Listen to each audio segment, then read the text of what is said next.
Hai, perkenalkan, nama saya Herisa.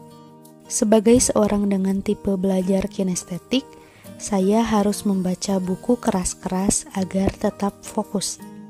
Saya putuskan untuk direkam agar sekalian membantu kamu yang ingin tahu isi dari berbagai buku namun tidak bisa membacanya karena berbagai hal.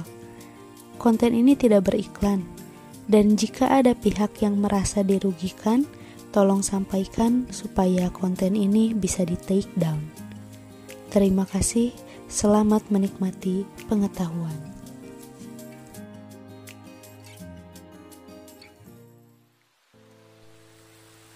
Man's Search for Meaning, karya Viktor E. Frankl. Pengantar edisi 1992. Kebahagiaan dan kesuksesan tidak dapat dikejar. Hingga sekarang buku ini sudah hampir mencapai cetakan ke-100 dalam versi bahasa Inggris, selain telah diterbitkan ke dalam 21 bahasa lain.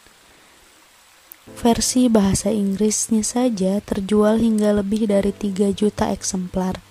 Itu semua adalah fakta, dan itulah yang barangkali mendorong para wartawan, surat kabar, serta stasiun TV Amerika dengan berbekal fakta tersebut lebih sering mengawali wawancara dengan kalimat, "Dr. Frank, buku Anda benar-benar jadi bestseller. Bagaimana perasaan Anda terhadap kesuksesan ini?"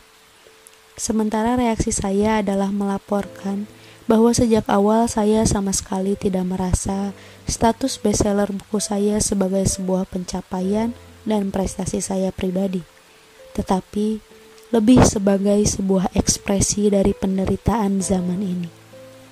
Jika ratusan ribu orang meraih sebuah buku yang judulnya jelas-jelas menjanjikan pembahasan mengenai pencarian makna hidup, maka dapat dipastikan pertanyaan tentang makna hidup itulah yang tengah mengusik benak mereka.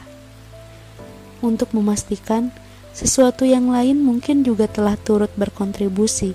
Bagian kedua yang teoretik, yaitu logoterapi secara ringkas, mengerucut sebagai pelajaran yang dapat disarikan dari bagian pertama, yang merupakan autobiografi atau pengalaman saya di kamp konsentrasi.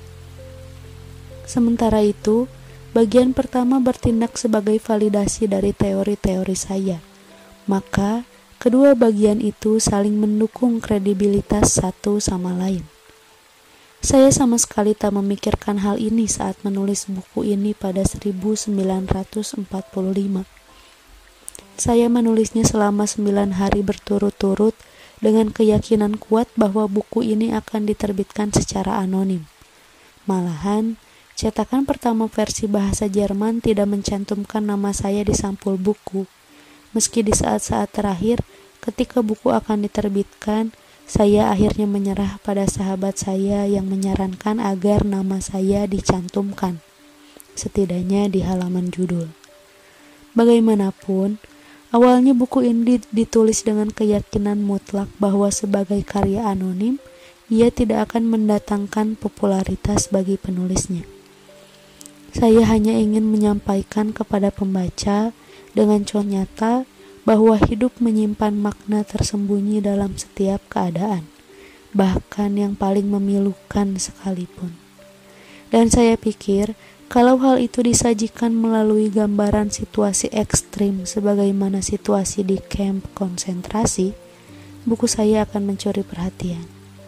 Untuk itu, saya merasa bertanggung jawab untuk menulis pengalaman saya, karena menurut saya hal itu akan membantu mereka yang memiliki kecenderungan mudah putus asa. Jadi sungguh aneh sekaligus luar biasa bagi saya bahwa di antara puluhan buku yang saya tulis, buku yang satu ini yang semula ingin saya terbitkan secara anonim sehingga tidak akan memengaruhi reputasi penulisnya, justru menangguk sukses. Berulang-ulang karenanya saya menasihati mahasiswa saya, baik yang di Eropa maupun Amerika. Jangan jadikan kesuksesan sebagai tujuan. Semakin Anda jadikan kesuksesan sebagai tujuan dan target utama, semakin Anda akan menjauh darinya.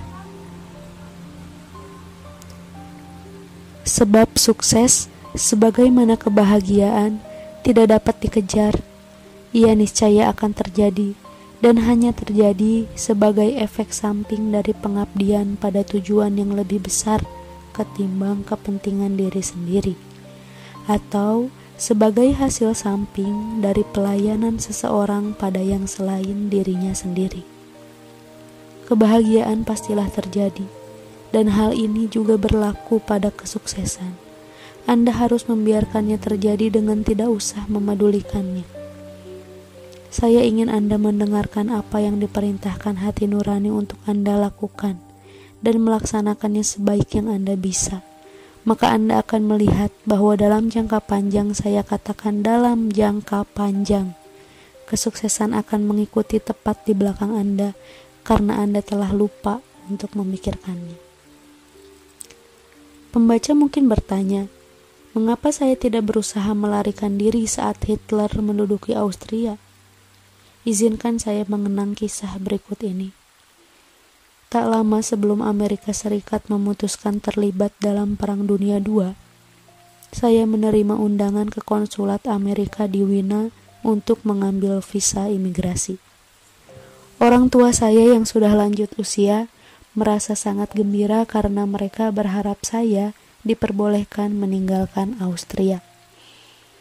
Namun, tiba-tiba saja saya menjadi ragu. Sebuah pertanyaan mengganggu saya. Tegakah saya meninggalkan orang tua saya untuk menghadapi sendiri nasib mereka? Dikirim cepat atau lambat ke kamp konsentrasi, atau ke tempat yang sering disebut sebagai kamp pemusnahan? Di mana tanggung jawab saya? Haruskah saya mengembangkan gagasan baru saya, logoterapi, dengan cara hijrah ke tanah yang lebih subur, tempat saya dapat menulis buku-buku saya? Ataukah saya sebaiknya berkonsentrasi pada tugas saya sebagai seorang anak sejati, anak dari orang tua saya yang akan melakukan apapun demi melindungi mereka? Begitulah saya menimbang-nimbang persoalan, tetapi tak juga kunjung menemukan solusi.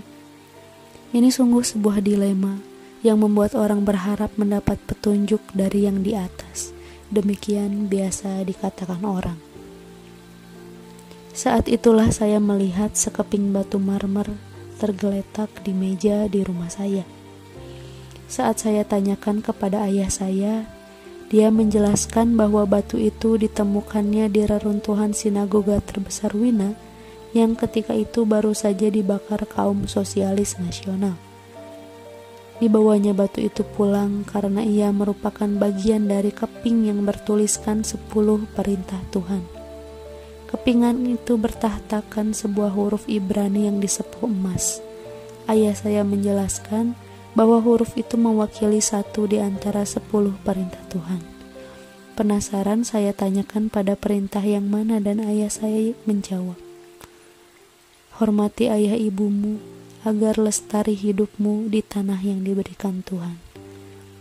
Saat itu juga saya putuskan untuk tetap tinggal bersama ayah ibu saya di tanah yang telah diberikan Tuhan dan membiarkan visa Amerika itu melayang.